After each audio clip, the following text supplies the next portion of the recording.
Firstly, it always makes me laugh when I come in this room to shoot these videos because it's just a spare room in my house. And I don't know how old you are and whether you bought magazines when you were a kid or you found them in a trash can or dustbin. But it always reminds me a bit of Readers' Wives, the stuff I do. It's because I'm not going to polish it on purpose. I'm not going to spend loads of money on video equipment as I used to when I was a professional photographer to make these videos. I just want to basically do it simply, talk to my iPhone and do it the most simple way possible. So this is it. And in the future, I may do some things in some different ways, but the funny thing is I live opposite a school, so I'd love to sit outside and make these videos outside, and I have done in the past. The problem is the sound, it's a weekend so there isn't any kids, but the sound of the school kids, you wouldn't be able to hear what I'm saying, and they seem to be out at playtime all the time. So chasing the tech, don't really know where to start, so I suppose I'll talk about my own journey really. I saved up for a Nikon FM2 right back in the early days, for probably nearly a year and a half, maybe 2 years. Back in those days, there wasn't so many loans about. I think people had their TVs rented and things like that. I mean, but back in the days of DER and television rentals and things like that, people rented a lot of stuff. They didn't buy a lot of stuff. And to buy something, you saved up. You didn't really have loans or credit, etc. So I saved up for a Nikon FM2. It was one of my first cameras. And then I saved up for a Ricoh something or another. I can't remember what it was once technology got a little bit more improved. And then most of my Nikons and that I've gone and bought outright. And I talked about this the other day, but my Nikon D3S was a pain in the arse. I think it cost £3,000.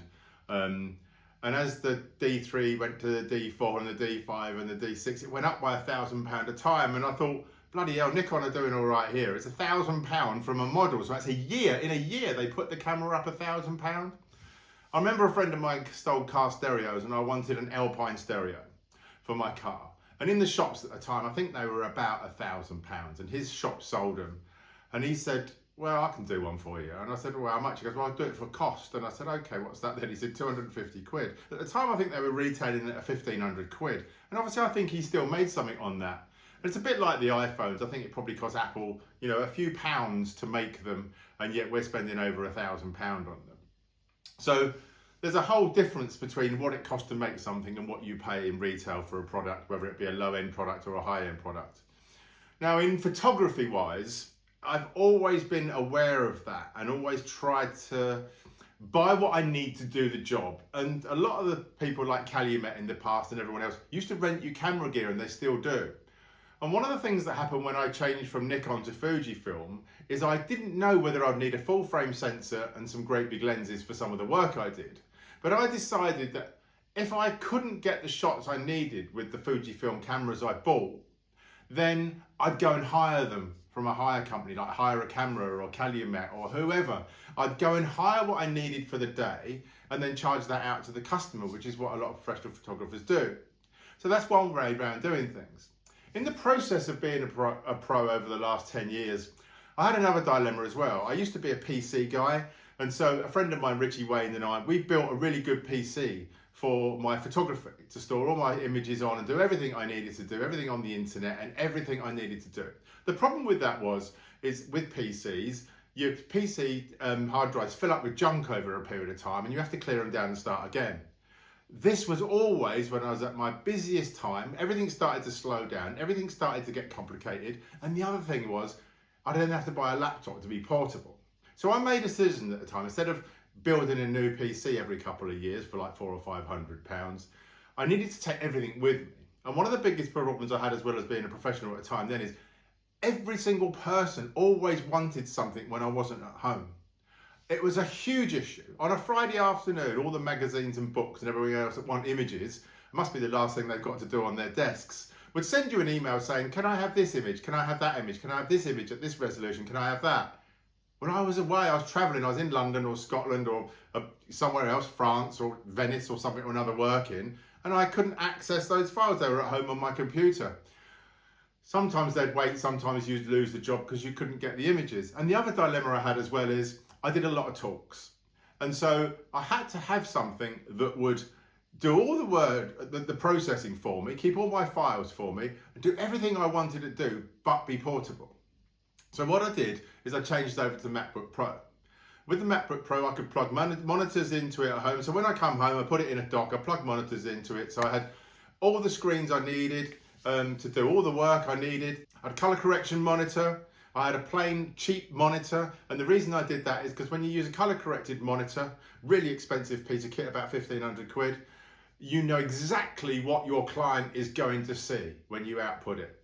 And then if I had a cheap monitor, I could then see what the general public would see from someone that would just look at it. And then obviously when you check it on your phones and an iPad and other things like that, then you can see how everyone sees your images. So then you now know that it's been output right.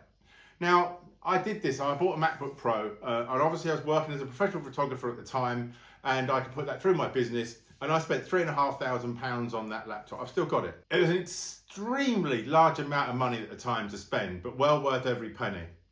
That did me right up to now. It's 9 years old, nearly 10 years old. And I'm now thinking, should I get another one? Do I need another one? The truth of the matter is, I hardly use it. There are times that when you're doing something, and trust me, I can't remember what it is, whether it be banking or Instagram or something where it says you need to log in via a desktop. Little bit of a pain in the arse in this day and age. I don't know why you need to do that. I don't know whether I need to log in via my desktop or someone else's. I have made a decision. I am not going to update that. So £3,500 then to get the spec that it was. These days to get an equivalent MacBook Pro, 4,500 quid, roughly, depending on a hard drive, etc. I have learnt a lot since then, so I know you don't need such a big hard drive. I've learnt that you can plug loads of hard drives in as well, so that negates a big hard drive, and also that you can store, I don't use it anymore, but you can store Adobe software on one of your hard drives, then you can use it on whatever Apple device you've got. So, and a lot's changed, technology changes and moves on. Some of it doesn't move that far. I always change my iPhone. I've got an iPhone 14 that I'm recording this on every 2 years. And so that's due this October. I do it for a couple of reasons. I want a phone that works with a battery that works. And also Apple give you like £400 or £500 trade-in. The new phone's about 500 quid, sorry, about £1,000. So if you trade in, you're getting £400 or £500 back on your phone, and you're getting a new phone for about 500 quid. Whether that's economically viable, I don't know. My girlfriend has a phone, and when it dies, she'll buy a new one. So she could have a phone for 5 to 6 to 7 years. Maybe she'll get a battery put in it, I don't know. And then so by the time she's done it, she's not spending £500 a year, she's going to spend £1,000 over 5 or 6 years. So I don't know, you tell me what you do with your phones. That all sounds like a lot of money. I'm lucky, I've worked really hard all my life. I've retired because of my stroke. One thing I must talk about my stroke is, a lot of people think my videos are my rants, and they are a little bit ranty, but the trouble is I've got brain damage. So the way I concentrate and keep my flow going is to go at this pace and at this sort of sound level, really. So there's not overly rants, they're just the way my brain works. I think some of my friends that go out with me for the day and when we go out shooting probably think, shut up, for fuck's sake, do you know what I mean? But it's just the way my brain works at the moment. So they do come across ranty, but they're not overly ranty. It's just the way I bring it out, output my stupidity from my brain. So where were we? So yes, technology. Is it worth chasing the tech? In camera gear, let's just start with camera gear. Fujifilm made the original X100. Now, there was millions of people went online and slagged it off. Honestly, it was the funniest thing I've ever seen in my life. I didn't buy that camera probably for a year too late because everyone slagged it off. And then what you got to remember is there's people that talk about technology online and slag it off and slate everything and blame everyone for everything. And there's people that go out and take photographs. It wasn't until I started seeing the photographs that were coming out of these cameras. Actually, it was on stock sites. I started thinking, what are all these stock images taken with? These are really good black and white stock images. And I learned it was the X100. I was absolutely blown away by the images. So then I worked it backwards. I thought, who's using what? So then I found out the X Pro 1 and the X100 were taking these absolutely amazing images, but online everyone was slating this equipment. So anyway, once you buy this kit, the problem with early days kit, where like Fujifilm brought these cameras out and they were an overwhelming success in the beginning, is they do need updating, and sometimes you can't use the original sensors that are in them, which is very disappointing for a lot of us. But do you need to chase it every time they bring a new model out? No, you don't. At the end of the day, that's up to you. One of the reasons I always used to have a camera and sell it was warranty. Being a professional photographer like I was, I wanted a camera that was always in warranty, that I could always send back to someone, whether it be Nikon, Fuji, or anything, and get a repair, especially under their professional policies or whatever else. You could probably send it back in a day and have it sent back to you the next day. I know Fujifilm do that with their pros. You know, if my camera broke tomorrow, which I tell you now, I've had Fujifilm cameras since the X Pro 1, and I've never had one fail on me. One was the X Pro 2, and that was because the cards corrupted the camera, not the camera had a problem. Just so happens that there was a bad batch of memory cards from a company that were frying the cameras. You can't odds that, it happens, and it was all fixed for under their scheme at a really good price. So anyway, why am I making this video? I'm changing my phone soon, but also because I make more of these and I'm doing more video and doing a bit more sound, I want to improve on that. Yesterday was an absolute disaster. I ordered a set of wireless microphones. And that set of wireless microphones, something went wrong at Amazon. Whether the guy in the van stole it out of the box, who knows. But it never turned up. I was looking at three. It was the Hollyland Lark Max, the DJI Mic 2, and the Rode, whatever it is. And you look at all three, comparable, the Hollyland's the cheapest, but the funny thing is everyone online's saying that they're all ripping each other off. But at the end of the day, the Hollyland was first before the other two, funnily enough. Professionally, I've used Rode a lot. I know how good their pro stuff is, but I also know how bad their consumer stuff is. So even though they do make some really, really good stuff, they do make some crap as well. And also, it doesn't matter what you buy, it all seems to go wrong just as soon as it steps out of warranty, which is weird. But anyway, so why would you upgrade? So the reason this has come about is through what I'm doing. I went to use my iPad to make some changes, to use some sound software to clean up some sound, and it came up that the new piece of software, I think it was DaVinci Resolve, doesn't work on my iPad. It needs the new M1 chip, whatever. So the trouble is with that is, then what do? Do I change that iPad? Or do I keep what I've got and just swap back into LumaVision? So then I looked at LumaVision, and luckily they brought out a new AI sound corrector. So it's very, very complicated. See how my brain works now. So LumaVision, DaVinci Resolve, this, that and the other. I don't use Adobe anymore. I don't pay a monthly subscription anymore. Ever since I've not been a professional, I've sort of learned to work around it. And some of this free software is absolutely amazing. No, you can't do all the fancy stuff you could do in Lightroom, etc. But I don't think you need to anymore. People look, the stuff I do anyway, with street photography, you don't need all these. You don't need all this processing and everything that's involved in Adobe. You just don't need it. So the dilemma is, I thought, shall I get a new iPad? How much is it?